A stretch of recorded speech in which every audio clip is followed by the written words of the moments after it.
दोस्तों राधे राधे, कैसे हैं आप लोग। मैं आशा करती हूँ आप लोग अच्छे ही होंगे। आज हम दर्शकों बात करेंगे कि सोते समय कौन से ऐसे दो शब्द बोलने चाहिए जिससे हमारे जीवन के सभी संकट समाप्त हो जाएंगे, हमारा दुखमय जीवन सुख में बदल जाएगा। तो चलिए दर्शकों, इस वीडियो के माध्यम से जानते हैं। इसी दौरान हम आपको एक प्राचीन कथा सुनाते हैं, इसको आप पूरा जरूर सुनना। आपको इससे सुनने मात्र से ही आपके सारे संकट दूर हो जाएंगे। इन शब्दों का इतना महत्व क्यों है? ये दो शब्द बोलने से मनुष्य को कौन कौन से फल प्राप्त होते हैं? तो इसे जानने के लिए इस प्राचीन कथा को आप पूरा जरूर सुनना। तो चलिए दर्शकों, कथा शुरू करते हैं। एक प्राचीन समय की बात है। प्राचीन काल में मेघमकर नाम की एक शोभायमान नगरी थी। उस नगरी में सुनंद नाम का एक विद्वान ब्राह्मण रहता था। वह ब्राह्मण ब्रह्मचर्य का पालन करने वाला, अहंकार से रहित, शास्त्रों में प्रवीण, प्रिय तथा भगवान श्री कृष्ण का शरणागत, भगवान श्री कृष्ण की पूजा और आराधना किया करता था। फिर एक दिन उस ब्राह्मण ने गोदावरी नगरी पर स्थित सभी तीर्थ स्थानों का यात्रा करने का निश्चय किया और वह अपने कुछ साथियों के साथ तीर्थ यात्रा पर निकल पड़ा। वह गोदावरी नदी पर स्थित ब्रज तीर्थ, हरा तीर्थ, कपिला संगम, अष्ट तीर्थ तथा अंबिकापुरी आदि तीर्थों का दर्शन करते हुए वह विवाह मंडप नाम के नगर में पहुंच गया। उस नगर में जाकर वह प्रत्येक घर में ठहरने के लिए स्थान मांगने लगा। वह प्रत्येक घर में जाता और एक रात ठहरने के लिए थोड़ी सी जगह मांगता, लेकिन उस नगर में किसी भी व्यक्ति ने उस ब्राह्मण को एक रात ठहरने के लिए जगह नहीं दी, जिस कारण से वह बहुत ही उदास हो गया। फिर वह सुनंद गांव के मुखिया के पास गया। उनसे वह एक रात्रि ठहरने के लिए जगह मांगने लगा। तो उस मुखिया ने बड़े ही चालाकी से उसे एक धर्मशाला दिखा दी और कहा कि हे ब्राह्मण देवता, आप और आपके साथी उस धर्मशाला में रुक सकते हैं। मुखिया की बात सुनकर सुनंद को बड़ी ही प्रसन्नता हुई। वह अपने साथियों के साथ उस धर्मशाला के पास गया तो उसने देखा कि उस धर्मशाला में कोई नहीं है। वह धर्मशाला एकदम वीरान पड़ी है, उसमें एक पंछी तक नहीं आ जा रहे हैं। फिर ब्राह्मण ने सोचा कि यह जगह तो बहुत ही वीरान है, यहाँ तो ना कोई मनुष्य है, ना कोई पशु है और ना कोई पक्षी है। अवश्य ही यह जगह श्रापित होगी। इस जगह पर अवश्य ही किसी बुरी शक्ति का वास है। इतना सोचकर भगवान श्री कृष्ण का नाम लेते हुए उस ब्राह्मण ने अपने साथियों के साथ उस धर्मशाला में रहने के लिए चला गया। ब्राह्मण और उसके सभी साथी रात्रि के लिए उस धर्मशाला में सो गए। वह सुबह जब वहां सुनंद नाम का ब्राह्मण उठा तो वहां का दृश्य देखकर उसे बड़ा ही आश्चर्य हुआ। उसके सभी साथी गायब थे, कोई भी वहां नजर नहीं आ रहा था। वह सुनंद चारों तरफ देखा लेकिन उसे फिर भी कोई नजर नहीं आया। ने आवाज भी लगाए लेकिन किसी ने कोई जवाब नहीं दिया, जिससे सुनंद बहुत ही ज्यादा दुखी हो गया। वह मन ही मन सोचने लगा कि मेरे साथी अचानक कहाँ गायब हो गए, कहीं उनके साथ कोई अशुभ घटना तो नहीं घटी। फिर वह सुनंद ब्राह्मण अपने साथियों को खोजने के लिए नगर की ओर चला गया तो रास्ते में उसे वह गांव का मुखिया मिला। जैसे ही मुखिया ने उस सुनंद नामक ब्राह्मण को जीवित देखा तो मुखिया को बड़ा ही आश्चर्य हुआ और वह मुखिया सुनंद के पास आकर बोलने लगा कि हे ब्राह्मण देवता, आप अवश्य ही कोई महान आत्मा दिखाई दे रहे हो। आप अवश्य ही कोई बड़े महात्मा दिखाई दे रहे हो। आत्मा बहुत ही पवित्र और सर्वश्रेष्ठ आत्मा है, क्योंकि उस धर्मशाला से वह ब्राह्मण अकेला ही जीवित आया था। इसी कारण उस मुखिया को लगा कि यह जरूर कोई महान आत्मा है, इसके पास अवश्य ही कोई विद्या या फिर महामंत्र है, जिसका जाप करने से यह ब्राह्मण जीवित बाहर आया है। फिर मुखिया ने उस ब्राह्मण से प्रार्थना की और अपने गांव में ठहरने के लिए मनाने लगा कि हे ब्राह्मण देवता, जब तक आपके साथी नहीं मिल जाते आप हमारे साथ ही रुकिए। मैं आपकी प्रतिदिन सेवा करूंगा। ऐसा कहकर उस मुखिया ने ब्राह्मण को अपने घर में स्थान दिया और उसकी बड़ी ही सेवा करने लगा। और फिर कुछ दिन बीतने के बाद वह मुखिया उस ब्राह्मण के पास रोता हुआ आ गया और कहने लगा कि हे ब्राह्मण देवता, आप हमारी रक्षा करो। कल रात एक राक्षस ने मेरे पुत्र को चबा लिया है। मेरा पुत्र बड़ा ही गुणवान और भक्तिवान था। उस मुखिया की ऐसी बात सुनकर उस सुनंद ब्राह्मण ने पूछा कि हे भाई, कहाँ है राक्षस? किस प्रकार से तुम्हारे बेटे का भक्षण किया है? तुम मुझे बताओ, वह राक्षस कहाँ रहता है? मैं अवश्य ही तुम्हारी सहायता करने का प्रयास करूंगा।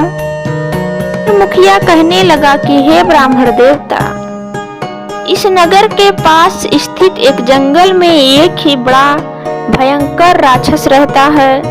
वह रोज रात को आकर इस नगर के मनुष्यों को खा लिया करता है। फिर एक दिन समस्त नगरवासियों ने उस राक्षस से विनती की कि वह इस नगर के लोगों को ना खाए। हम तुम्हारे लिए भोजन की व्यवस्था कर देते हैं। जो भी लोग बाहर से इस गांव में रुकने के लिए आते हैं उन्हें हम उस धर्मशाला में रुकने के लिए कहेंगे और तुम उन लोगों को खा लेना। उस राक्षस ने हम नगरवासियों की बात मान ली और जो रात को उस धर्मशाला में रुकता है वह राक्षस उन्हें खा लेता है। हमने अपने नगरवासियों की जान बचाने के लिए ऐसा किया कि हे ब्राह्मण देवता, आप अपने साथियों को लेकर इस नगर में पधारे और हमने आपको अपने साथियों के साथ उस धर्मशाला में रुकने के लिए कहा ताकि वह राक्षस आपका और आपके साथियों का भक्षण कर सके। किंतु वह राक्षस आपको छोड़कर आपके सभी साथियों को खा लिया और उस राक्षस ने आपके सभी साथियों को खा लिया।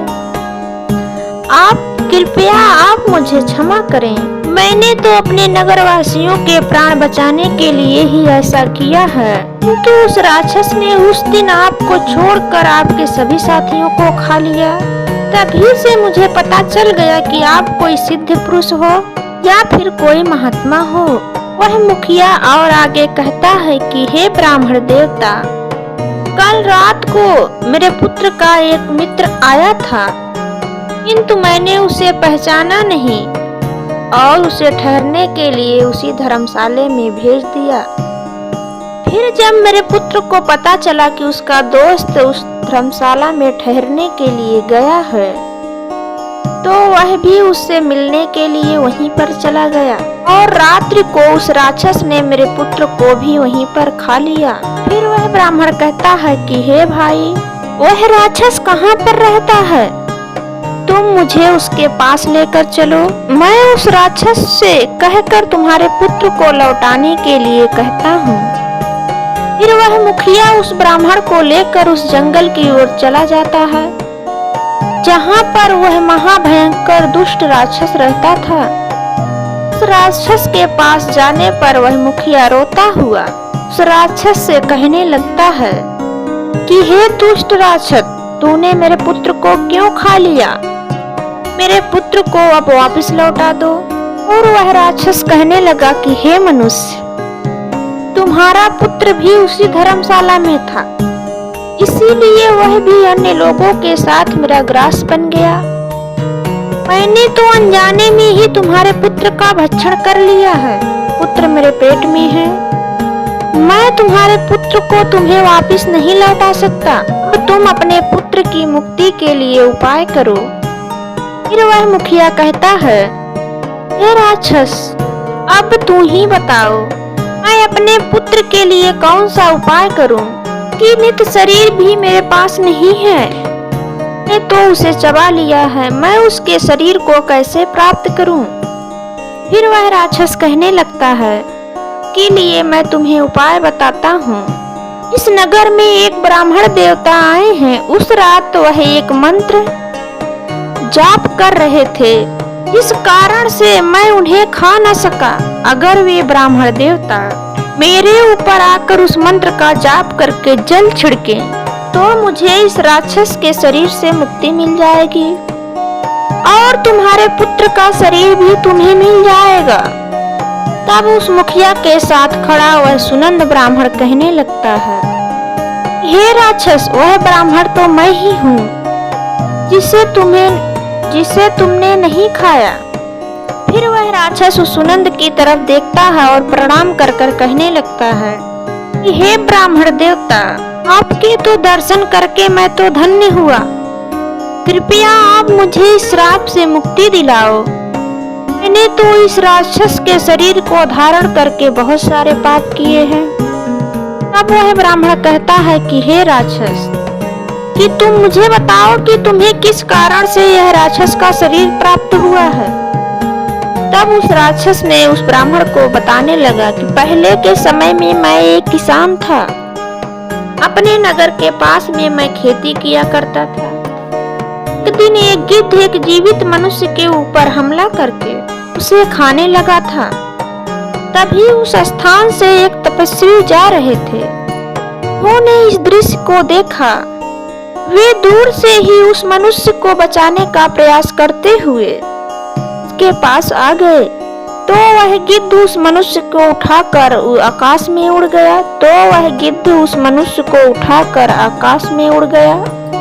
उस तपस्वी को मेरे ऊपर बहुत ही ज्यादा क्रोध आ गया और मुझे श्राप देते हुए कहा, अरे दुष्ट पापी मनुष्य, मेरे सामने वह गिद्ध एक कमजोर मनुष्य को खा रहा था, किंतु तूने उसकी सहायता नहीं की। तू तो नरक में जाने की ही योग्य है। जो मनुष्य सामर्थ्य होकर भी दीन और भयभीत लोगों की सहायता नहीं करता वह नरक में ही जाता है। अरे दुष्ट, तूने तो उस मनुष्य की मदद कर सकता था, लेकिन तूने नहीं की। के लिए तू भी महापापी है। इसीलिए मैं तुम्हें श्राप देता हूँ कि तू राक्षस बन जा। उस तपस्वी के द्वारा श्राप दिए जाने पर मैं बहुत ही ज्यादा घबरा गया। मैंने तो उस तपस्वी से क्षमा याचना की। मैंने कहा, हे तपस्वी, मेरा ध्यान तो खेत की रक्षा करने में था, इसीलिए मेरा ध्यान उस गिद्ध पर नहीं था। मैंने जानबूझकर यह नहीं किया, कृपया आप मुझे क्षमा करें। तब उस तपस्वी ने मुझे क्षमा कर दिया और कहा, तो कोई सिद्ध ब्राह्मण मंत्र का जाप करके तुम्हारे ऊपर जल छिड़क देगा, तुम्हें इस राक्षस के शरीर से मुक्ति मिलेगी। राक्षस के इस बात को कहने पर उस ब्राह्मण देवता को उसकी सारी बात समझ में आ गई। उस ब्राह्मण देवता ने अपने हाथ में जल लिया और दिव्य मंत्र का उच्चारण करते हुए उस जल को उस राक्षस के ऊपर छिड़क दिया। सिर पर जल पड़ते ही उस राक्षस ने जमीन गिर पड़ा। उसका शरीर उसी क्षण नष्ट हो गया। उसके शरीर से सभी मृत लोगों का शरीर उसके शरीर से बाहर निकल पड़ा। उसमें उस मुखिया के बेटे का भी शरीर था। उस मंत्र के प्रभाव से उस राक्षस के पेट में हर एक मनुष्य को मिल गई। वे सभी दिव्य विमानों में बैठकर विष्णु लोक को जाने लगे। और फिर उस मुखिया ने अपने पुत्र को अंतिम विदाई दी। उस ब्राह्मण की ओर देखते हुए प्रणाम करते हुए कहने लगा, ब्राह्मण देवता, कृपया आप मुझे बताइए, वह कौन सा मंत्र है जिसका आप प्रतिदिन जाप करते हैं? के प्रभाव से उस दुष्ट राक्षस को भी मुक्ति मिल गई। ब्राह्मण कहने लगा कि हे भाई, यह मंत्र मुझे मेरे गुरु के द्वारा प्राप्त हुआ है। जो भी मनुष्य रात को सोने से पहले इस मंत्र का उच्चारण करता है उसे किसी भी चीज का भय नहीं रहता, सभी कष्ट समाप्त हो जाते हैं। भूत प्रेत राक्षस चुड़ैल आदि बुरी शक्तियां पास नहीं आती हैं। ये मंत्र इस प्रकार है, हर मुकुंद देव मैं रात को सोने से पहले इस मंत्र का उच्चारण करता हूँ। मंत्र के उच्चारण से मन को शांति मिलती है। हमारे मन से हर प्रकार का भय नष्ट होता है और हमारे जीवन की सभी समस्याएं समाप्त हो जाती हैं। जो भी मनुष्य रात को इस मंत्र का उच्चारण करता है, मनुष्य को सुख, समृद्धि और धन की प्राप्ति होती है। भी कामना उस मनुष्य की हो जो इस मंत्र का उच्चारण करता है, वह स्वयं ही पूरी हो जाती है। इस मंत्र को सुन लेने मात्र से ही मनुष्य के पाप नष्ट हो जाते हैं और इसका जाप करने से जन्म जन्म के पाप नष्ट होते हैं। कार से उस ब्राह्मण ने उस मुखिया को यह चमत्कारिक मंत्र बताया। फिर वह मुखिया नित्य उस मंत्र का जाप करने लगा।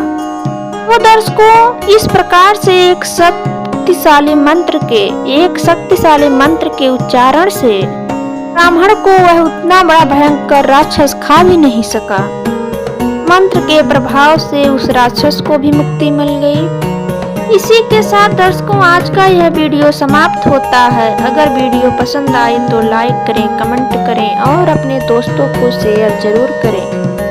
अगर अभी तक आपने हमारे धन वृद्धि चैनल को सब्सक्राइब नहीं किया है तो सब्सक्राइब अवश्य करें।